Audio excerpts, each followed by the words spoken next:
Serious, people who work in the film industry, what is a set like when everyone there knows you're making a terrible movie?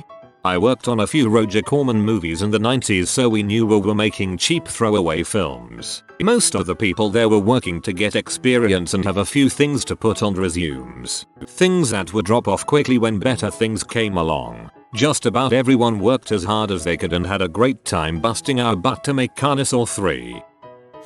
I'm a camera operator. It entirely depends on the mindset of the director and producer. In the entertainment industry, you're working on people's personal art in a lot of ways, which can make those who created it take criticism personally. Much yelling and insults are thrown about when those in charge are having a bad day. That can make for a really crappy day if you're the one they are taking it out on. Those who say no one cares and it's all for a paycheck don't work closely with the creators. I was an extra in a few movies, mostly TV and one Hollywood movie, none of them an award winner. Mostly everyone is there for the paycheck and catering. We hardly care about the subject matter.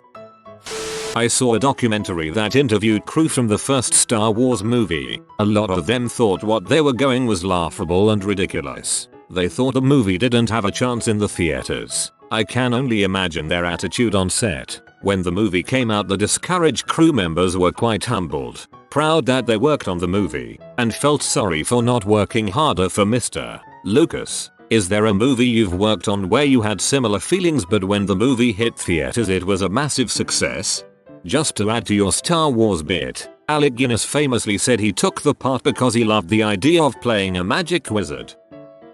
As a trailer editor that works in feature film marketing, I never work on a terrible movie. They're all great. Yep.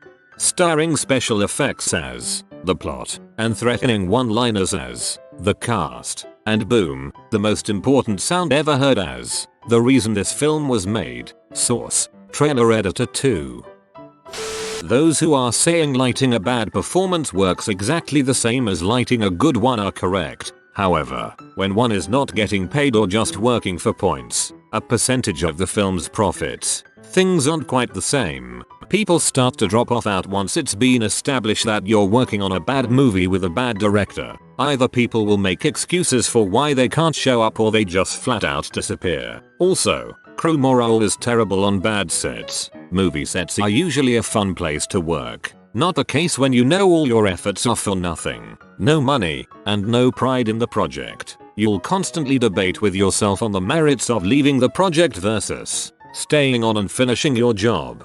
Being a director on a project that isn't going well is rough. Everyone is secretly trying to rush you so that the day can end sooner. For instance, the cinematographer might lie to you about lens focus, or actors will tell you that the scene felt good when it clearly did not. When someone tells you about a last minuet funeral they have to go to, you know they are lying to your face, and it does hurt your soul a bit. On projects where everyone is getting paid, even directors' writers seem to be okay with making schlock. I did encounter a writer once who was furious that the director was ruining his work. Every day they would have a big fight on set. I wish someone had recorded it, because it was viral video worthy stuff.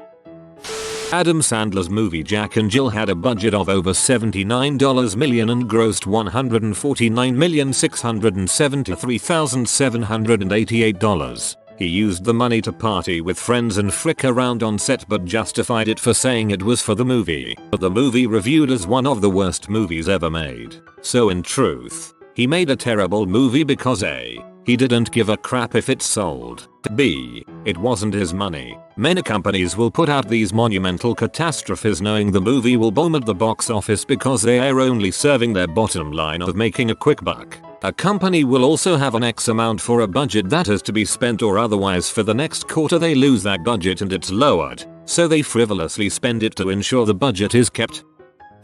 I worked for a TV show, high Nielsen ratings, but dumb show. The crew was there because it was a job. They were a really good crew too. Didn't really care about the script or subject matter. Actors likewise didn't seem care, unless asked in interviews of course. The producers and publicity were always trying to pump everyone up though, and tout awards and such. But no one paid much attention. It was just a job for us. Although I will say, in LA, you always have to watch your mouth and not speak badly of your show or another show. You don't know who's worked on what and might get offended. Obviously, two broke girls. My husband was a character actor for many years in movies. Yes, you would have seen him. With very few exceptions, everyone is very professional on big movies, because that's what it takes to get that far. Someone is putting up a lot of money to pay all these people and everyone is serious about it. Sure, there might be some eye-rolling or lighting truck banter about some corny scene or whatever, but most people are just paying attention to their jobs. There is so much to do, except for the actors. The one time I went on the set, it was for a B movie he was essentially doing as a favor. Had some ex-big stars in it. The call was for 7 AM and he didn't shoot until 3:30. We sat in a trailer watching TV all day. I don't know how they do it. Gah. The boredom. Hurry up and wait equals adequate summary of most acting and modeling jobs. I have worked on a few of these. On one set it was very awkward because the writer was essentially using his life savings to bankroll the whole thing. There were numerous problems with his script, but when we would bring this up to him, he'd ignore us. And since he was paying the bills, he was the boss. The worst is that he genuinely thought it was going to be an amazing movie. He would casually bring up things like Academy Awards and Cannes. Then one day his 10-year-old son, who was a super annoying presence on set, asked him about buying a video game. The dad's answer was, well, when this movie makes millions of dollars, you can have all the video games you want. Just terrible parenting. Don't promise your kid something that you probably won't be able to provide, and don't ever promise your kid that they can have everything they want. I also was hired to write a movie by a maniac in Philly whose name is Peter DeFeo, and I am happy to put his name out there because if you are looking for production work in Philadelphia, stay the heck away from him and International Artist Studios. Full stop. Peter is the closest to Tommy Wiseau that I have ever met. He has delusions of grandeur while being totally incompetent in every aspect of filmmaking. I have written scripts. I'm not a great Hollywood screenwriter, but I know what I'm doing. Peter, however, did not. He would hand me his story notes and they made no sense. His secretary once asked him if the whole story was just a dream. It was not, but it had the same lack of internal logic that a dream has. It was supposed to be a screwball sex comedy, but it was all over the place. The whole time I was writing it, I just kept telling myself, it's just a job. It's just a job. Then after I had had enough and I really laid it on the line that nothing he was telling me was making any sense, he called me into his office and told me that a man named Harold Cushin was the actual CEO of this crappy little studio and that Harold Cushin was firing me. After that, he refused to pay me the money that he owed me and kept telling me that Harold Cushin wouldn't approve it. He thought I would go away. I did not. Instead, I took him to an arbitration hearing in which I produced not only documents to show that Peter, not the mysterious Harold Cushin, was the CEO of the company, so it was he who was holding back my pay, but I also produced a copy of Harold Cushin's death certificate. He had died 2 years before I ever started to work for them. Peter was trying to screw me out of my money by blaming it on a dead guy. I not only got my money, but the arbitrator awarded me a bunch of fees and penalties that Peter had to pay for essentially committing fraud. I've read interviews with actors who say it can be hard to tell on set that it's a crummy movie. So much of the quality of the movie depends on editing, mixing, and post-production that the people on set just sort of do their best and hope for the best. The most common answer in this thread is correct. Most people are on set to collect a paycheck and will work their positions to the best of their abilities. That being said, you do sometimes work on a project that you know is going to be flat out terrible, but you keep your head down, do your job, and hope that crafty doesn't run out of caffeine. I have worked on some multi-day commercials that I thought were going to be terrible while we were shooting them, but they turned out amazing in the edit room. Editing is magic. I have nothing but respect for editors.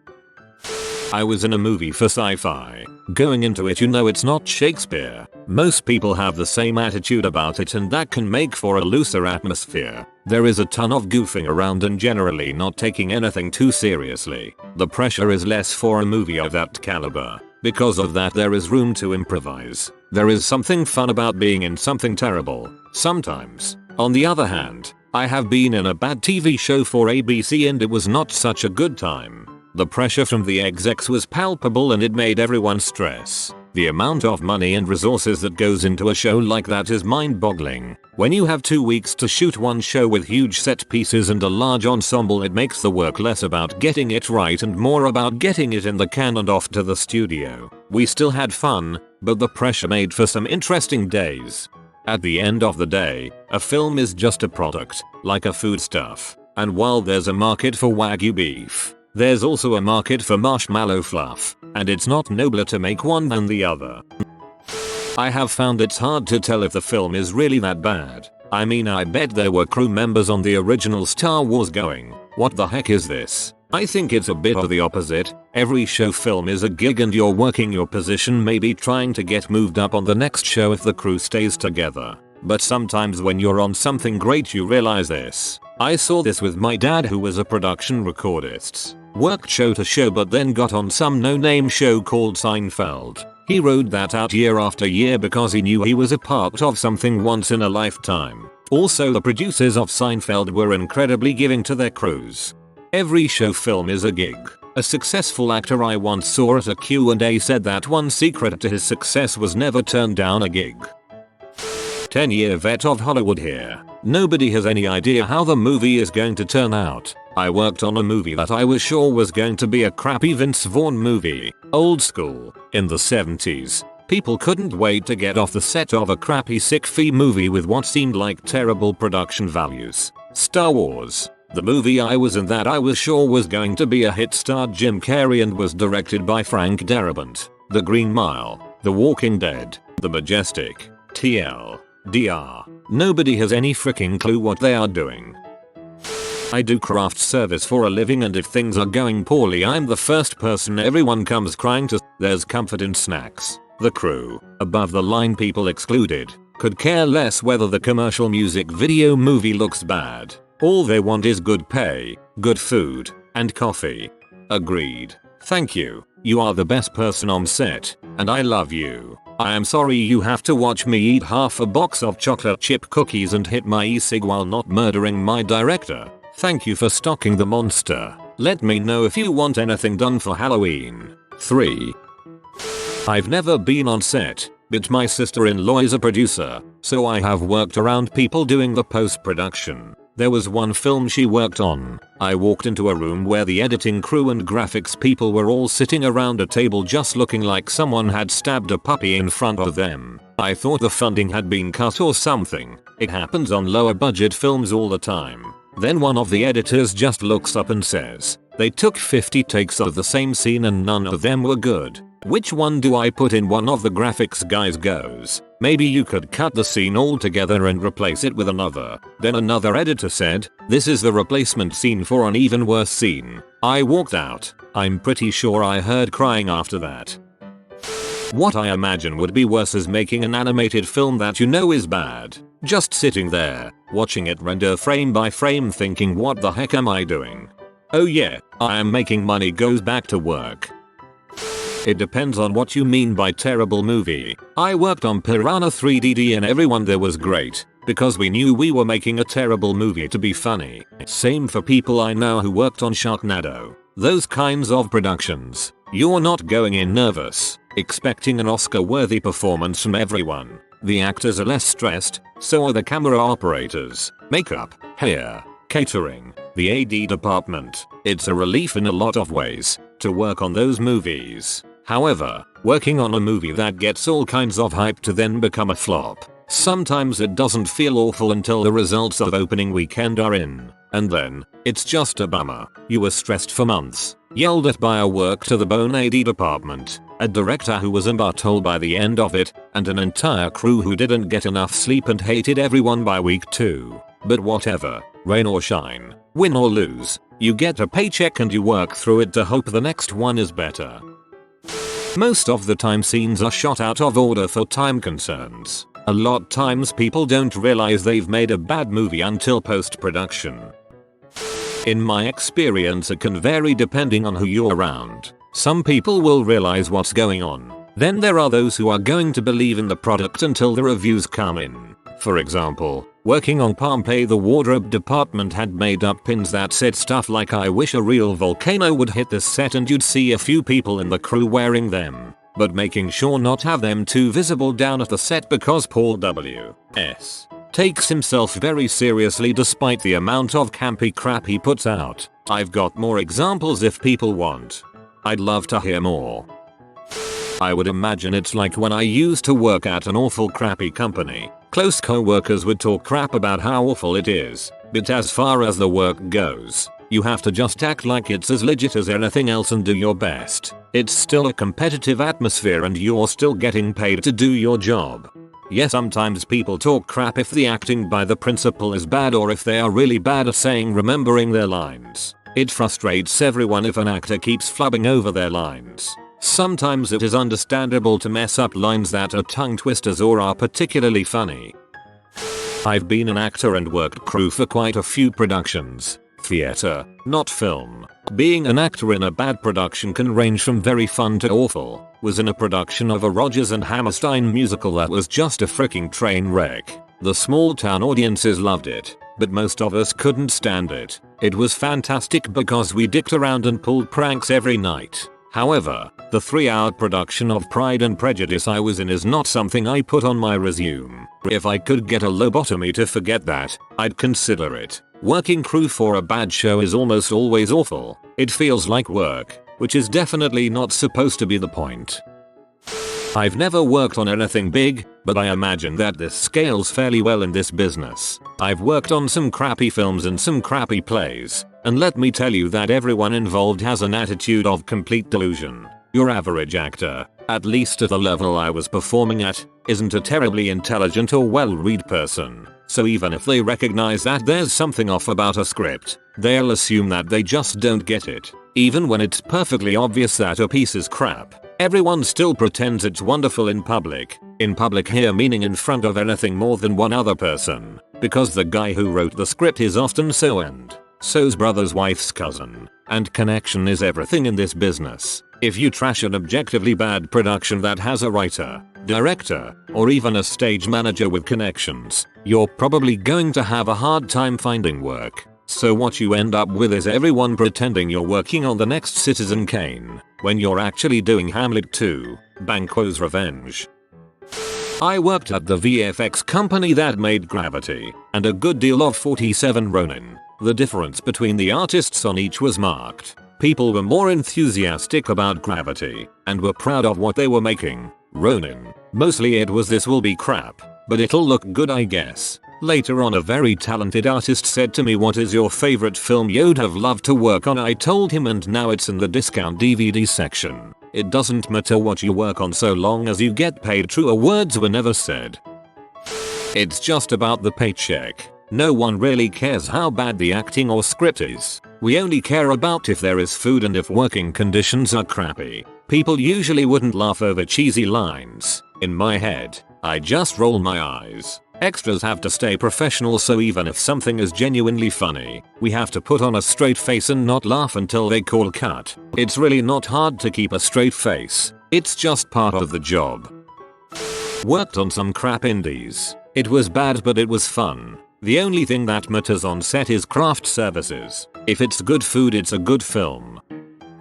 I worked as a PA on a really low budget film in the 90s. Wasn't in the industry, just that it was being filmed near my house and my friend was PA on the crew and offered me something to do for the summer. The morale was complete crap. Nobody wanted to help anyone else. I had to argue with the producer to get $10 to buy nails so I could build a wall for the set. He wanted me to look around to see if there were any in the sawdust in the shop floor first. The AD was getting the dong from the DP in a remote area of the location every day, and then she went OTR or something and started fighting with him openly on the set. Nasty, vicious stuff. Oh, and the food sucked.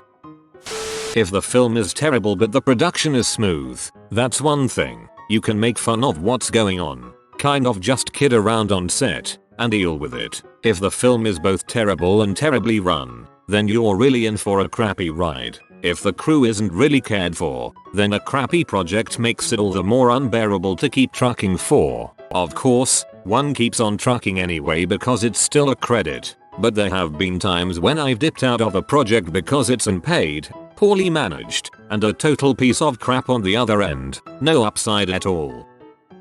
I did a few straight to DVD movies when I was just starting out, and honestly I was optimistic it was just my inexperience leading to thinking it was bad, and that the crappy script would get taken care of by good acting, and the bad acting would get fixed with good editing, and the bad editing was when I gave up. It was all around bad from the start, but I thought some saving grace would swoop in and save it at some point, and that's why I don't do indie or low budget, straight to DVD films anymore. Why am I gonna bust my butt 22 hours a day for someone else's crappy art?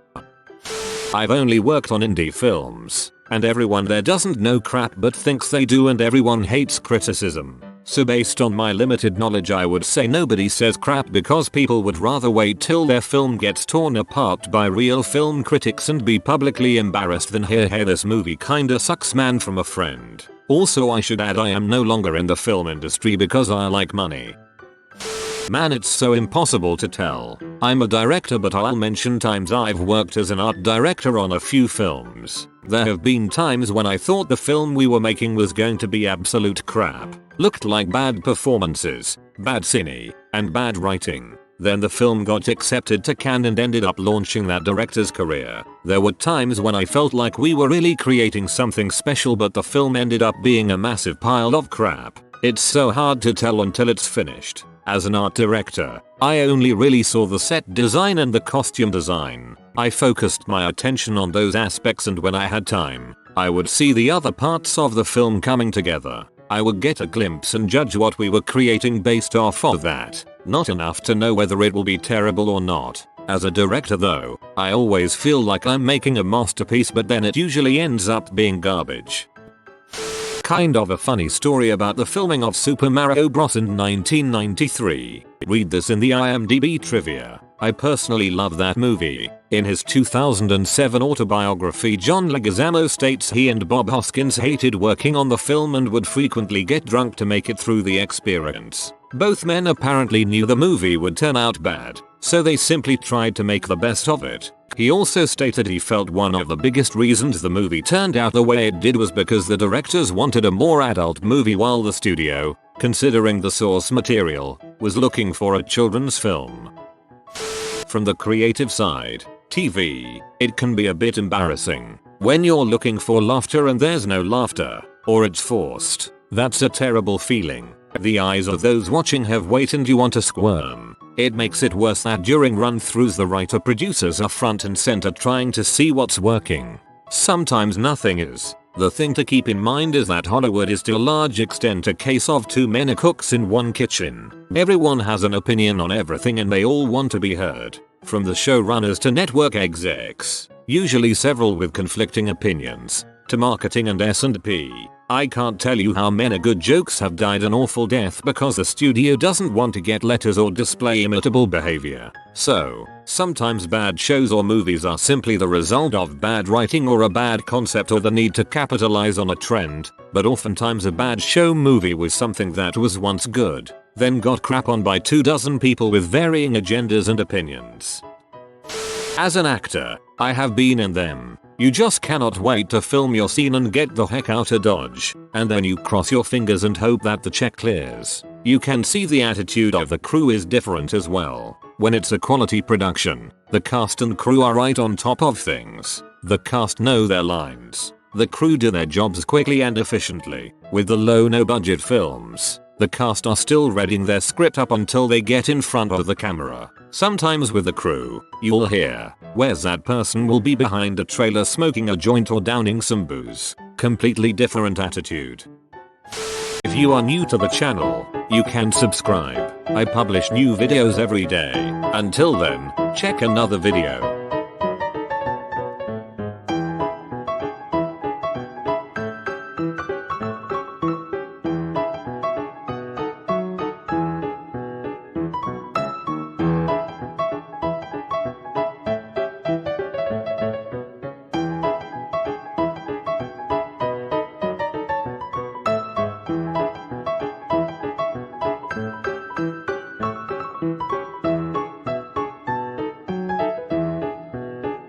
Bye for now.